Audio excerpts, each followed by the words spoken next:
Assalamualaikum warahmatullahi wabarakatuh. Bismillah walhamdulillah wassalatu wassalamu ala rasulillah wa ala alihi wa ashabihi wa man nasarahu wa wala muslimin muslimat yang dimuliakan. Sudah pun 5:20 petang dan kita sudah pun masuk ke hari Rabu hari ini 14 Jumadil Akhir bersama dengan 18 Jun dan kita sudah pun berada di tengah-tengah tahun kali ini dan insyaAllah pada petang ini dalam rancangan Selama ini kita sekali lagi ditemani oleh tetamu kita yang tak asing lagi untuk bersama-sama kita, iaitu yang berbahagia Dr. Dana Zainal Abidin.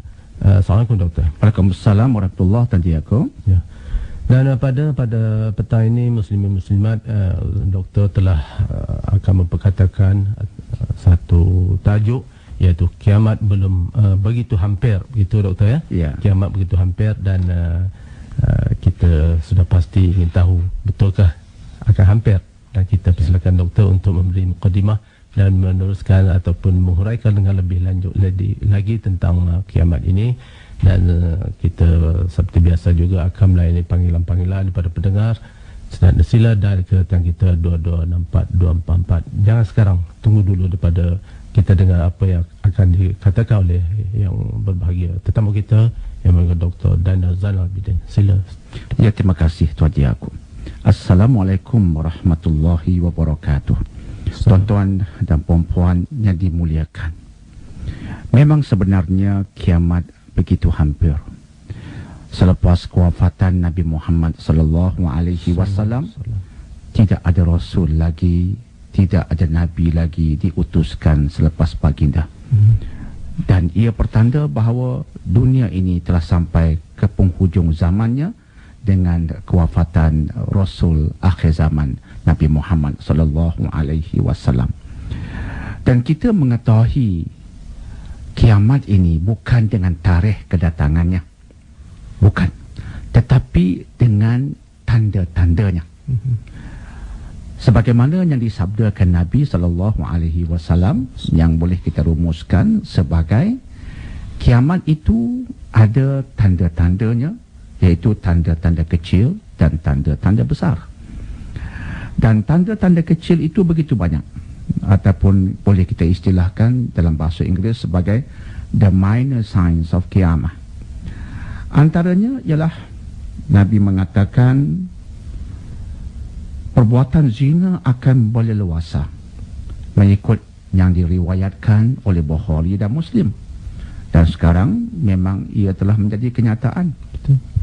Kita melihat pada hari ini bukan sekadar orang-orang dewasa yang berzina, malah sudah melibatkan kanak-kanak kecil.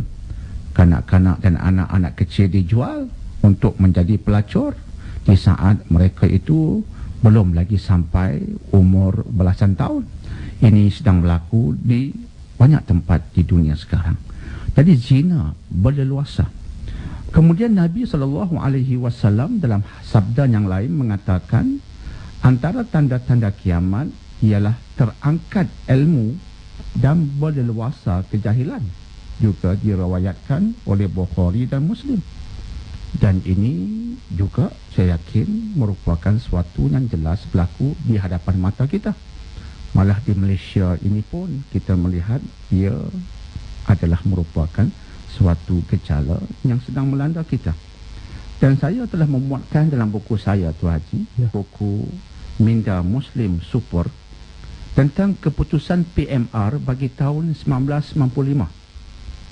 Ia merupakan laporan rasmi di sudut keputusan Fardhu Ain pada tahun itu.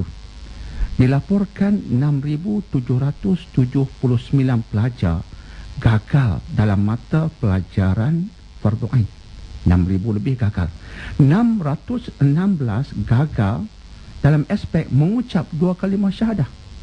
Dalam aspek yang begitu mendasar itu pun mereka gagal. 616. Kita tak bicarakan perincian-perincian yang lain. Aspek syahadah pun mereka tak mampu luluskan diri. 1,553 gagal dalam aspek rukun Islam. Mereka buta rukun Islam. Dan 1,901 gagal dalam aspek rukun iman. Ini pula yang buta rukun iman. Ini kenyataan rasmi berkaitan dengan keputusan PMR bagi tahun 1995. Dan ia bukanlah lama sangat. Ia di penghujung abad 20, di era yang hebat ini. Ini antara pertanda bahawa memang benar sabda Rasulullah sallallahu alaihi wasallam bahawa ilmu terangkat, dan maksud ilmu terangkat ialah ilmu din, ilmu agama.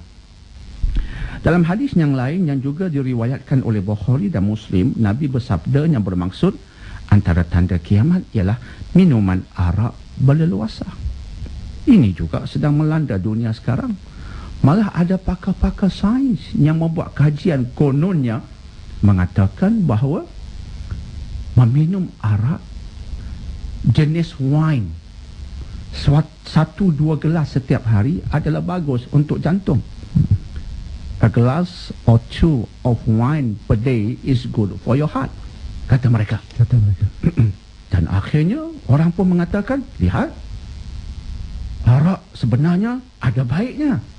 Maka sebagai galakan pula untuk ramai meminum arak. Dan ada pula dari kalangan orang Islam yang jahil yang juga meminum arak. Jadi ini pertanda bahawa kiamat begitu hampir. Kemudian Nabi juga mengatakan bahawa kiamat ini tidak akan datang sehingga binatang buas bercakap kepada manusia, hujung cemeti dan tali kasut seseorang bercakap kepadanya, serta paha seseorang memberitahu kepadanya perbuatan yang dilakukan keluarganya di belakangnya. Hadis dilaporkan oleh Imam Tirmizi. Apa maksudnya itu? Ini menarik soalan Tuan Haji Yaakob. Ya.